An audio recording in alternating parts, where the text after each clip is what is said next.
All right, guys, welcome back into another PGA DFS video. Going to be getting into that round one reaction of the RBC Heritage. A lot of some cut splits that we're going to be seeing from some kind of chalky players, and we'll touch on that first. But we're also going to touch on that round two showdown.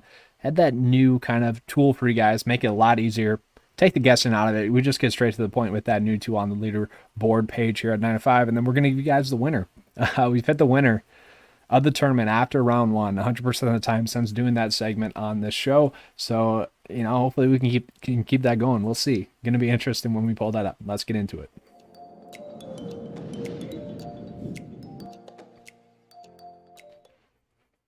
All right, so I do have the ownership pulled up here right now. I just want to just quickly recap that before we get into the rest of it. So just looking over, I was a little bit shocked that Patton Kizzire there got 14% ownership. Really before the night started, before the night owls could get to the ownership, he was seeing about 7.8, which was correct. Maybe I could have saw him get up to like 10, but the fact that he was more owned and like double the percent ownership of Matthew Naismith was definitely a mistake. Don't really get how that happened. Matthew Naismith ended up being a core play for me, so hopefully he goes out and makes the cut.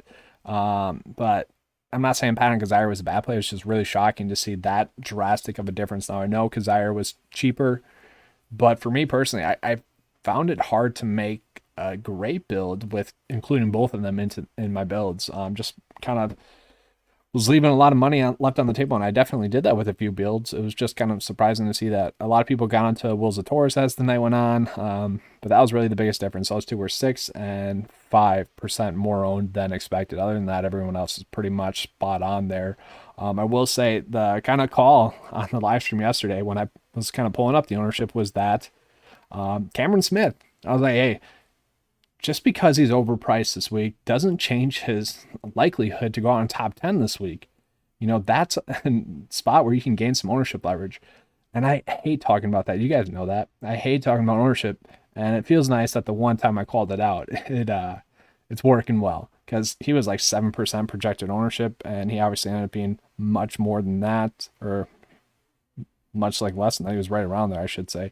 So kind of just interesting there with Cameron Smith. But let's get into the rest of the coverage here. We'll get into that round two reaction or preview. So just looking at the projected cut line is looking like it's going to be maybe two. Maybe two. We'll have to see about that. Pretty interesting there for me. Right now it's sitting at -1. I do just kind of want to pull up the most owned players here. We'll do like 12 to 25% there. And just kind of pull that up.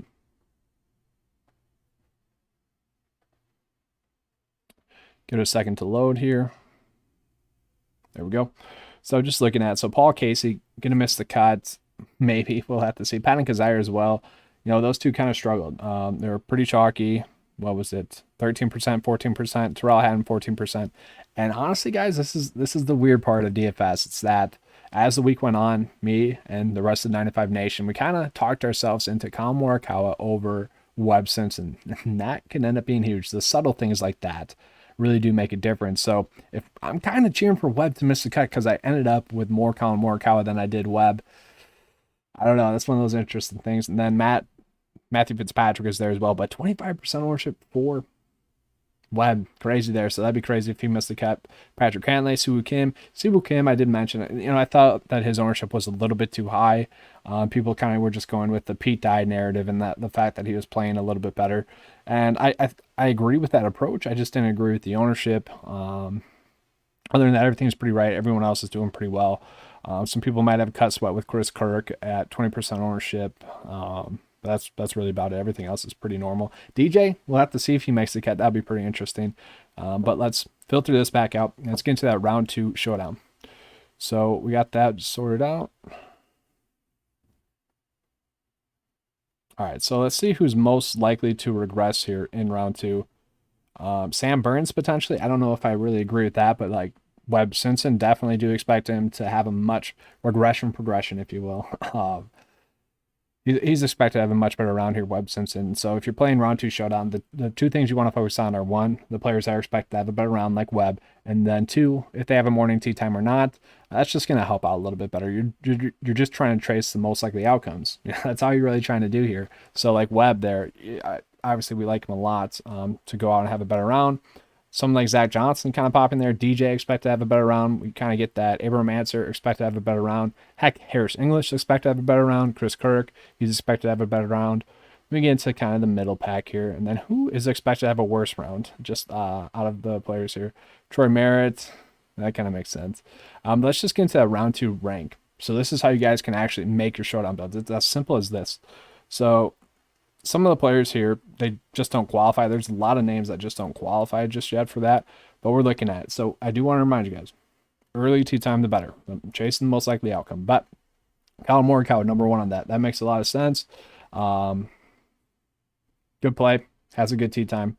We like that. Then Dustin Johnson. So Dustin Johnson obviously didn't have the best round 1, 6th, and most likely to regress back. Makes sense for him. He'd be a fine showdown play for you guys. Harris English, kind of expect him to have a better round. Patton Kizzire as well. I don't know if you guys want to do that to yourself, but you could. He did have a much better back 9. Daniel Berger, 5th in that. Doesn't have the favorable tee time, but we could definitely see that. Abraham Answer, Carlos Ortiz. Let's see some people that have that better tee time. Matthew Fitzpatrick is 17. That could give some people some hope there. But Chris Kirk, top 20 there. I wouldn't mind that. Paul Casey, expect to have a better round. Russell Henley is an interesting one because he does have like the first tee time, I believe. You could go like a Russell Henley, Matthew Neesmith build to start off and probably feel pretty good about it. You could go Abraham Answer after that. Let's see here. Who else do we got here? I think that's kind of it. Maybe Cameron Smith. He's going to be high owned though. I wouldn't go that. I'd probably go like Webb Simpson or Corey Connors there instead. Collin Morikawa, though, I think we got to go like Chris Kirk, Collin Morikawa there. So we'll pull this back up. Yeah, I would do that. Maybe Emiliano Grillo as well. He's kind of cheaper. Has that favorable tee time. I like that. I would go with that. So like Connors, Grillo, Kirk. You could go Harmon as well. Harmon is playing well.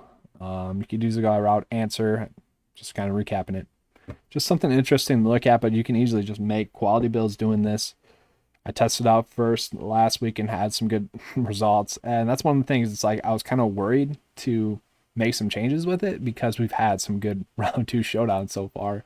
It's kind of easier to predict. Although this week it's a little bit different because there weren't any standout plays really this week. That was kind of the problem with this week is that we had a lack of standout plays. It's more or less there's a lot of quality plays across the board. DraftKings just did a great job pricing. So let's just talk about who is most likely to win now. This is fun, and I don't really get how we've been able to hit this as many times as we have, but we have, which is kind of crazy. So we'll just pull it up here. So sort of by win rank going into round 2. Now this is updated after each round, so we'll go on to round 3 after that. So Daniel Berger, kind of makes sense. Daniel Berger had himself a pretty good round, and I did mention after his last miscut, he went out and won AT&T Pebble Beach. He's ranking out as the most likely to win. We got Collin Morikawa, who on the 95 write out, I went out and said, hey, if I had to make one bet on someone to win, it'd be Collin Morikawa. So I would love to see that. Cam Smith ranking 3rd, then Brian Harmon. So he's expected to continue that success. Corey Connors, kind of the surprise here is Corey Connors popping up there. And not Corey Connors, Kevin Streelman there. Played well.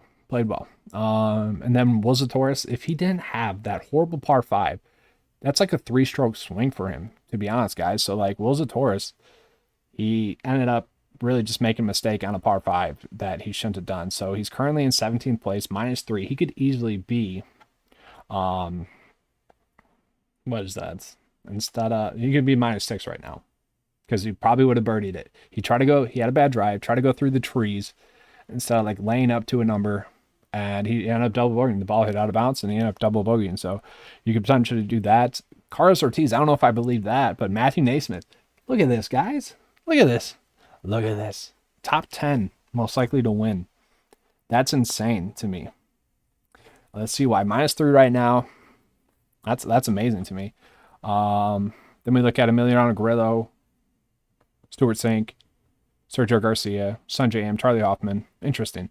But like just the top 10 is what we're focused on because that's where we've been 100%. I think it's been like the top 7 actually is where we've been 100%. So kind of just interesting there.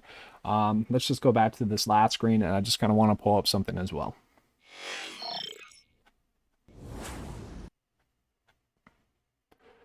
So one thing I kind of just want to call out for you guys. So we're going back to this page. So we also do have like the win rank as well, just for the whole tournament. This is something, if you guys want to look at it round by round, you could do this as well.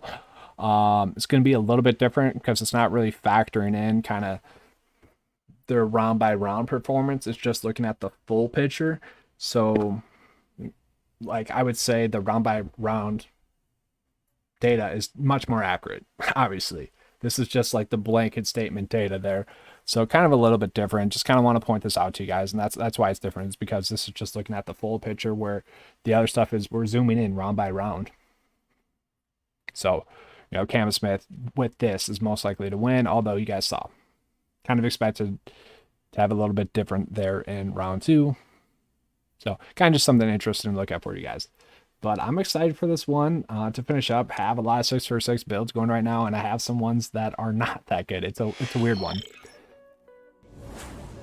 Really, I made my best lineup going right now is one where I made a 9-to-5 specific build, just all the 9-to-5 guys pretty much throughout this year and last year, and that one's looking really good. So I'm feeling pretty good about that. If Matthew Fitzpatrick does make the cut, yes, that'll be good, but also it'll be like a little shoulder shrug there, because it kind of hurts my lineups that have 6-for-6 currently.